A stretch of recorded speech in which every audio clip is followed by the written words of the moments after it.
हम हैं बनारस में हम हैं प्रसिद्ध कहानीकार मुंशी प्रेमचंद स्मारक स्थल पर, जहाँ पे मुंशी प्रेमचंद रहा करते थे। हम वहाँ पे हैं और आप हमारे पीछे देख सकते हैं कि मुंशी प्रेमचंद का यह प्रतिमा लगी हुई है। मुंशी प्रेमचंद हमारे लिए एक प्रेरणा हैं। मुंशी प्रेमचंद की रचनाएं और मुंशी प्रेमचंद का किन किन वस्तुओं से लगाव था, क्या उनका सर्वश्रेष्ठ योगदान किस कहानी में है, यहाँ पे जो वहाँ पे लाइब्रेरी है वहाँ पे भी हम आपको ले चलेंगे और तमाम लोगों से मिलाएंगे। और मुंशी प्रेमचंद द्वारा रचित कथाएं, कहानी, ये सभी हम आपको दिखाएंगे। आप लगातार हमारे साथ बने रहिए, क्योंकि हम आ गए हैं बनारस के लमही में।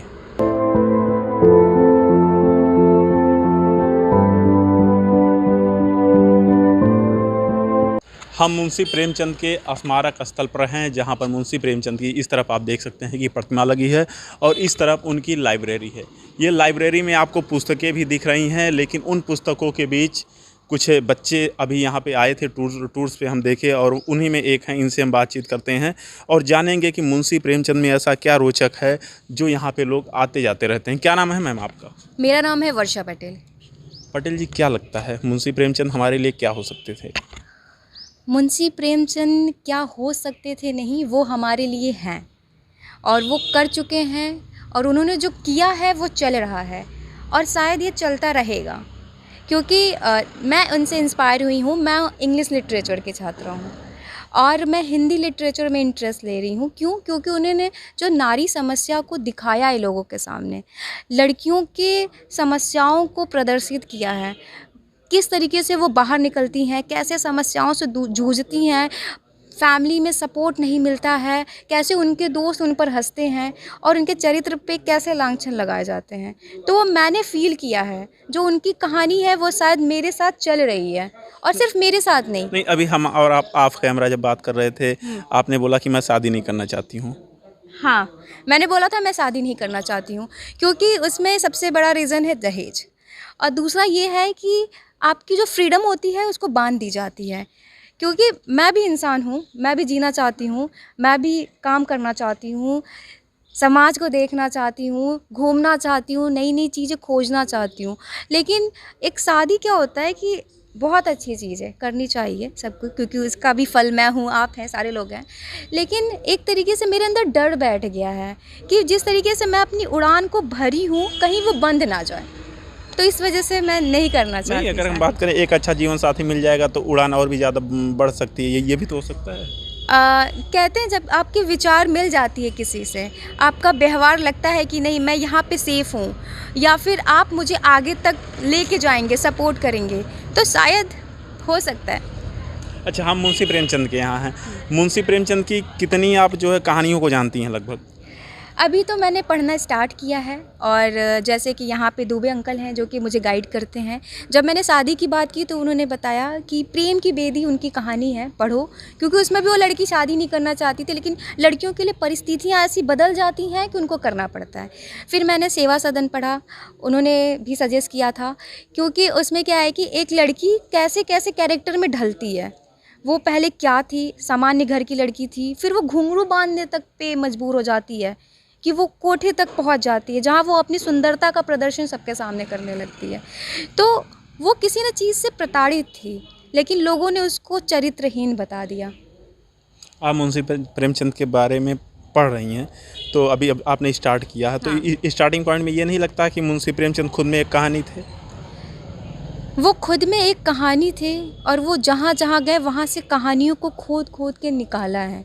वो कहानी आपकी है, हमारी है, आपके घर की है, आपके समाज की है।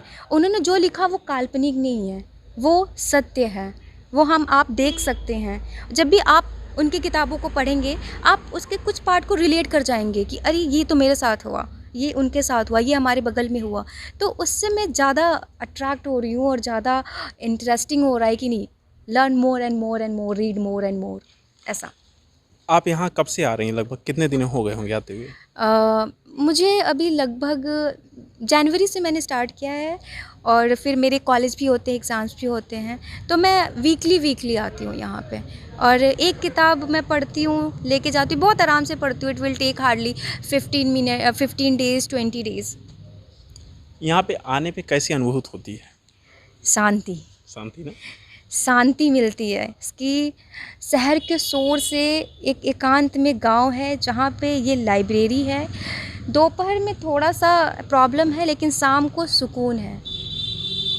अभी हम यहाँ के लाइब्रेरी जो इंचार्ज हैं उनसे भी बात करेंगे। आपने सुना कि जो लोग आए हैं उनके विचार क्या हैं। हम मुंशी प्रेमचंद की एक एक गतिविधियों से आपको रूबरू करवाएंगे। आप लगातार हमारे साथ बने रहिए।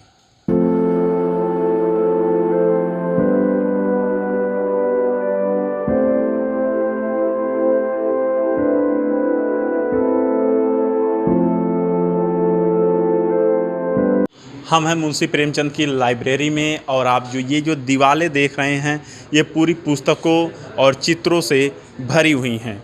आप देख सकते हैं कि ये है पंच परमेश्वर मुंशी प्रेमचंद, जो कि गांव में पंचायत का महत्व पर लिखी एक प्रसिद्ध कहानी है। और दूसरी हम आते हैं सदगति प्रेमचंद, गरीबों पर अत्याचार की एक मार्मिक कहानी है। सेवा सदन, ये भी मुंशी प्रेमचंद की है। और इसके बाद मंत्र, ये भी मुंशी प्रेमचंद का है। हम अंदर चलते हैं और ये आप देख सकते हैं कि अंदर हमारे साथ इस लाइब्रेरी के अगर इंचार्ज कहें तो वो तो बैठे हैं। सबसे पहले सर आपका बहुत स्वागत है जी। कब से सेवा दे रहे हैं आप यहाँ पे? पहले तो मैं अपना परिचय देना चाहूँगा कि मैं सुरेश चंद्र दुबे, समाज सेवी, लमही, वाराणसी। जैसा कि अभी तक आप किताबों में पढ़ रहे थे कि वाराणसी से 5 मील दूर लमही गांव, आजमगढ़ वाली रोड पर कहानीकार प्रेमचंद, तो आज आप मुंशी प्रेमचंद जी के गांव लमही, उनके जन्मस्थली पर पहुंच चुके हैं। यही बीच में आंगन था, किनारे किनारे कमरे थे, सम्मिलित परिवार इसी पर रह रहा था। ये हमारे महान साहित्यकार उसी जगह पैदा हुए जहाँ मूर्ति लगी हुई है। सच तो यह है कि 20वीं सदी का वह दौर जो कि हमारे भारत के लिए बड़ा ही चुनौती भरा था, ऐसे ही समय में हमारे प्रेमचंद जी चुनौतियों में ही पैदा हुए, चुनौतियों में पले और चुनौतियों में चले गए। आज हम लोग के सामने चुनौतियाँ छोड़ कर गए हैं। आप कहिएगा कि जिस समय पैदा हुए उसके उनके सामने उस समय कौन सी चुनौती थी? तो प्रेमचंद जी एक रूढ़ी लेकर के पैदा हुए, ये तेतरा पैदा हो गए। गांव में एक मानसिकता होती है, तो जो है प्रेमचंद जी ने जो है कि देखा जाए तो वो तेतरा पैदा हो, कहते हैं कि 3 लड़कियों के बाद पैदा होने वाला बालक वहाँ विनाशी माना जाता है। या तो इनकी माँ मर जाएंगी या तो बाप मर जाएंगे, तो कुल का सत्यानाश हो। कहावत कहते हैं कि तेतरी बिटिया राज रजावा, तेतरा बेटवा भीख मंगावा। तो वो प्रेमचंद की स्थिति थी। तो लोगों का सोचना था कि या तो इनकी माँ मरेंगी, बाप मरेगा, तो कुल का सत्यानाश। लेकिन ऐसा कुछ नहीं हुआ। सत्यानाश होता विश्वास का हुआ। हमारे मुंशी प्रेमचंद जी मानस पटल पर पहला स्थान को सम्राट की उपाधि पाई। दूसरी चुनौती हम लोगों के सामने थी, जहाँ की 200 साल की गुलामी हम लोग अंग्रेजों की झेल रहे थे। लोग सोच चुके थे कि इस अंग्रेजों से अब हम कभी आज़ाद हो ही नहीं सकते। लेकिन समय बदला, परिस्थितियाँ बदली, हमारे देश के महापुरुषों ने स्वराज का मसाल लेकर के आगे निकल पड़े। अब प्रेमचंद जी उसमें कलम का सिपाही बन करके शामिल हुए, जो कि देश के आज़ादी से लेकर समाज के आज़ादी तक का संकल्प लेकर के रचनाएं शुरू किया। देश के आज़ादी के इन्होंने लिखा सोजे वतन, वो 5 कहानियों का संग्रह है, जिसमें कि दुनिया का सबसे अनमोल रतन, शेख मकसूर, यही मेरा वतन है, शो का पुरस्कार, सांसारिक पूर्व देश प्रेम। तो प्रेमचंद जी की जो है कि वह जो है पहली ही कहानी की एक ही पंक्ति ने अंग्रेजों की बुनियादें ही ला करके रख दी कि खून का वह आखिरी कतरा जो वतन के हिफाजत में गिरे वही दुनिया का सबसे अनमोल चीज़ है। तो अंग्रेजों को लगा कि बड़ी क्रांतिकारी किताब है, उन्हें जब्त करके आग के हवाले कर दिया। आज तक कोई ऐसा साहित्यकार नहीं हुआ होगा जिसका साहित्य देश के आज़ादी के लिए चिता बचा दी गई हो। कोई था तो हमारे लमही से कलम सिपाही प्रेमचंद जी ने जो यह वेग देखा तो जान के कि अब हमारे देश को आज़ाद होने से कोई नहीं रोक सकता। फिर यहीं से प्रेमचंद जी जो है देशभक्त और समाज सुधारक दोनों थे। फिर यहीं से 15 उपन्यास लिखे, जिसमें कि गोदान, गबान, रंगभूमि, कर्मभूमि, प्रेमाश्रम, कायाकल्प, वरदान, प्रतिज्ञा, सेवा सदन, निर्मला, मनोरमा, रूठी रानी, किसना, प्रेमा, मंगलसूत्र अधूरी रह गई। आप ये बताइए, मुंशी प्रेमचंद जब थे उनसे जुड़े लोग कोई हैं कि सभी ऊपर चले गए? नहीं, इस समय तो जाके अब कोई नहीं है। अभी जो है यहाँ पर कुछ लोग तो थे, जिससे कि हमको जो है कि तमाम जानकारियाँ हुई, यहाँ के बुजुर्गों से जानकारी हुई। आज मैं प्रेमचंद के परिवार से जुड़ा हुआ हूँ, कुछ उनसे जानकारी हुई। अगर प्रेमचंद के ज़बरदस्त अगर कोई जानकारी करनी है तो इनके बेटे खुद जो है अमृत लाल जी जो है कि लिखे थे कलम के सिपाही प्रेमचंद। तो अगर उनके गहरी जानकारी करनी है तो उस किताब से बढ़ के कोई नहीं था। उसे तो कमल किशोर गोयनका जी निकाले हैं, मदन गोपाल निकाले हैं, नरदे गुड्डे जी निकाले हैं, ये सब तमाम जो है कि निकाले हैं। तो वो सब चीज़ें जो है आज, जैसा कि आपने पूछा कि आप कब से जुड़े हैं, सच्चाई तो यह है कि मैं आज साहित्य सेवा में यहाँ प्रेमचंद से जो है 22-23 साल से मैं यहाँ जुड़ा हुआ हूँ। और जुड़ा कैसे कि यहाँ पर देखा कि जो है कि प्रेमचंद जी, हमारा भारतवर्ष गाँव का देश है, हमारे भारत की आत्मा गाँव में बसती है। प्रेमचंद जी गाँव में पैदा हुए, यहाँ के तमाम शोषण, अन्याय, अत्याचार, अंधविश्वास को देखा है, झेला, तो सोचा कि अगर यह हमारे भारत की स्थिति है तो भारत के भविष्य के लिए ठीक नहीं है। तो प्रेमचंद जी देखा जाए तो पहले कहानी बने, इसके बाद वो कहानीकार बने। जाके पाँव न फटे बेवाई ऊ का जाने पीर पाए। तो प्रेमचंद जी ने सारी चीज़ों को जो है कि झेला। कहते हैं कि हालात से हुनर पैदा होती है, चाहे इंसान हो परिंदे। तो प्रेमचंद को समय की वह मार पड़ी, समय की वह मार पड़ी कि कहते हैं कि हटाकर खाक को दाना उठाना सीख लेते हैं, हटाकर खाक को दाना उठाना सीख लेते हैं, और परिंदे भी कुछ पल में फड़फड़ाना सीख लेते हैं। और गरीबी ला के दे देती है बिन मांगे हुनर ऐसी कि नाजुक पाँव भी रिक्शा चलाना सीख लेते हैं। तो समय के थपेड़ों ने प्रेमचंद को पहले कहानी बनाया, इसके बाद वो कहानीकार हो गए। तो यहाँ से जो है कि देखा जाए तो प्रेमचंद देशभक्त और समाज सुधारक जैसा मदद किसानों की समस्या, नारी समस्या, देश समस्या, कोई ऐसा विषय नहीं जिससे कि प्रेमचंद की न लिखी हो। जहाँ कि आज हम लोगों का सौभाग्य है कि आज भारत के कोने कोने से नहीं बल्कि पूरे संसार से लोग आते हैं कि वह कौन सा ऐसा शख्स था जिन्होंने कि मानव की पीड़ा को समझा और कहानी से कहानी को बदलने का एक सफल प्रयास किया। तो वह थे हमारे लमही से एक कलम सिपाही प्रेमचंद। हम आपके पीछे देख रहे हैं, ये तराजू रखा गया है। हम अपने कैमरामैन से चाहेंगे थोड़ा सा नज़दीक आएँ। ये तराजू के बारे में कुछ बताएंगे? थोड़ा सा कैमरे में तराजू आप दिखा दीजिए। ये देखिए बटखरा है, ये तराजू है।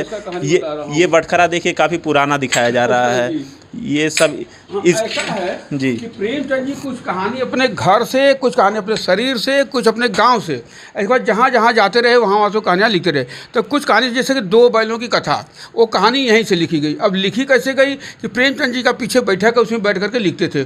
तो वो हम उनके साथ फोटो भी है जिसका जो है कि बैल था। तो प्रेमचंद जी अपना मकान में लिख रहे थे और किसान जो है सिंचाई करते, पहले नार मोट से सिंचाई होती, चमड़े का थैला होता था बैल द्वारा। तो वो पूछे कि कहो चचा तो दिन भर लिखला करा रहता, तो खर्चा उर्चा कहाँ से चला? कह जा तो अपन काम करा, हमारे चक्कर में मत पड़ा। तो कहे कि बहुत लिखा था, हमारे वर्धमान के बारे में कुछ लिख देता है। तो वो मजाक किए। तो वो प्रेमचंद जी बैल का प्लाट पा गए। तो जो है कि इन बैलों का हश्र होता क्या है, ये तो मालिक का खेत तो जोतता ही है, बेचारा मंगनी में भी जाता है। तो मंगनी में इस जानवर के साथ क्या हुआ जो है हैवानियत हुई, तो उसको प्रेमचंद जी ने जानवर के माध्यम से इंसान को समझाने का एक प्रयास किया। प्रेमचंद जी एक कहानी अंधविश्वासों पर लिखा था, वो 1.25 सेर गेहूँ, जहाँ की एक महात्मा के आ गए, एक महात्मा के आ गए जान के ये दूसरे भगवान है, जब मेरी तकदीर यहीं से बदल जाएगी। तो प्रेमचंद ने लिखा 1.25 सेर गेहूँ, जहाँ की जो है वो जो है ये 1.25 सेर गेहूँ से 5.5 मन गेहूँ हो गया। अब बेचारा जो है कि नहीं दे पाया और शंकर महतो से वो शंकर मजूर हो गया। फिर बेचारा इस दुनिया चला गया, उसके बेटे का गला पकड़ा गया। पता नहीं उस शंकर महतो के बेटे का गला छूटा या नहीं छूटा, इसका उत्तर जो है प्रेमचंद ने हम लोगों के ऊपर छोड़ दिया है। तो प्रेमचंद जी बता रहे कुछ कहानी अपने शरीर से, कुछ घर से, कुछ गाँव से, इस पर जहाँ जहाँ जाते रहे वहाँ वहाँ से कहानियाँ लिखते रहे। तो इसकी पहचान जो है कि वो है।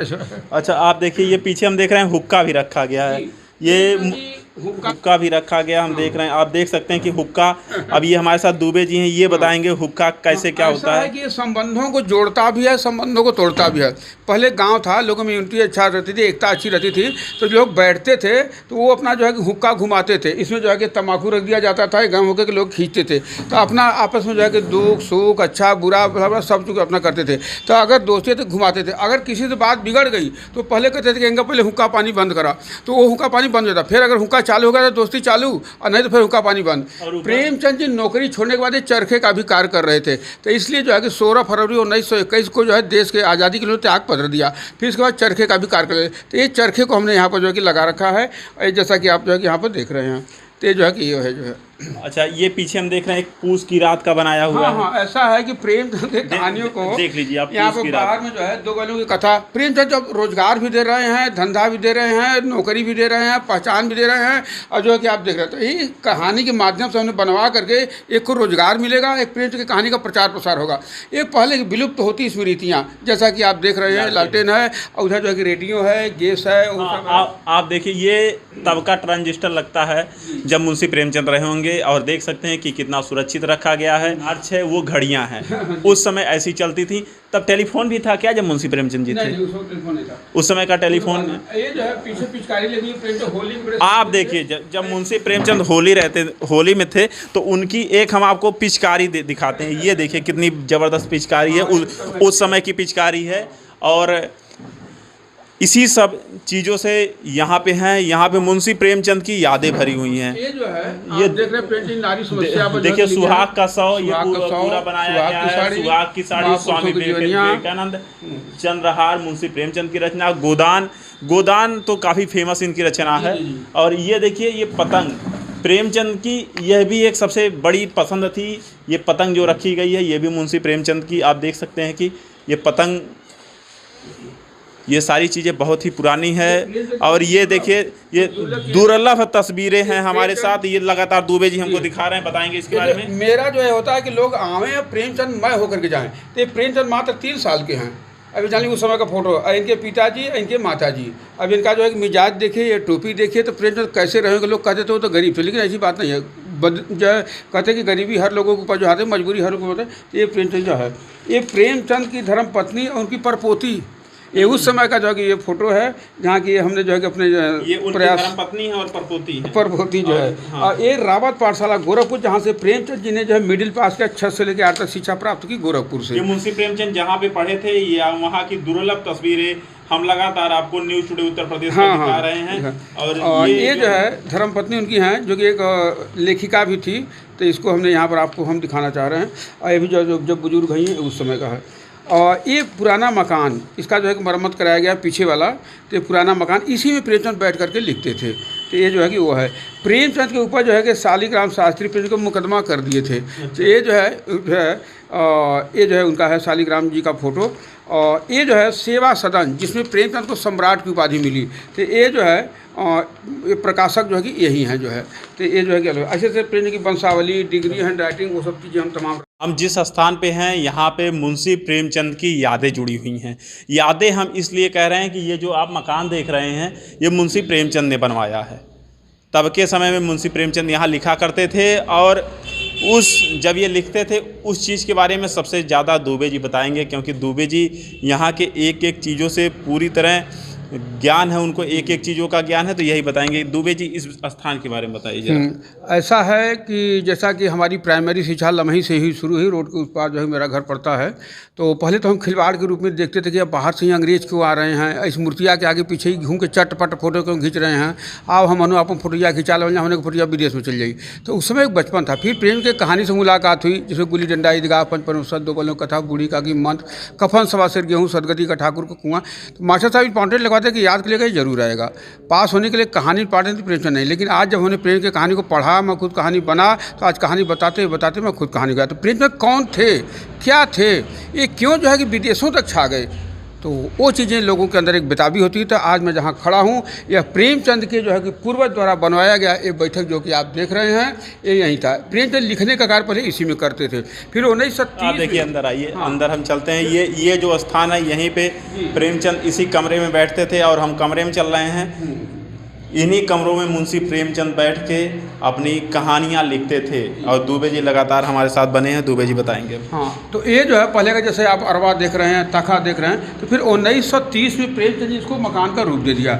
मकान का रूप देने का कारण था कि प्रेमचंद जी 1900 से शुरू करके 1936 तक रूढ़ी परंपराओं को तोड़ने का सिलसिला शुरू कर दिया। तो कहते कि हमारा भारतवर्ष गाँव का देश है, हमारे भारत की आत्मा गाँव में बसती है। प्रेमचंद जी गाँव में पैदा हुए, यहाँ की तमाम समस्याओं को देखा। एक समस्या उन्होंने जो है देखा, विधवा समस्या।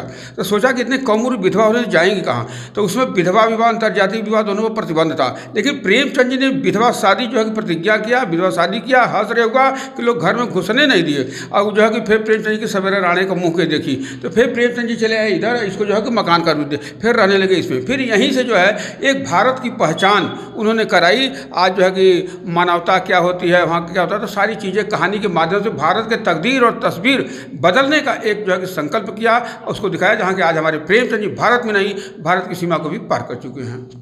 आप देख रहे हैं कि मुंशी प्रेमचंद के हम उन कमरों में हैं जहाँ पर मुंशी प्रेमचंद की यादें जुड़ी हैं।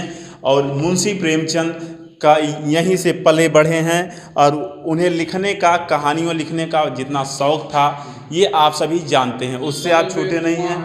और बगल में कुआं है, दुबे जी बता रहे हैं। और कुएं की तरफ भी हम आपको लेकर चलते हैं। आप लगातार हमारे साथ बने रहिए। ये देखिए, पहले जो पानी की व्यवस्था ये कुआं ही था। ये कुआं ही पानी की व्यवस्था था। जैसा कि आप कॉलर देख रहे हैं, ये बैल द्वारा सिंचाई होती थी।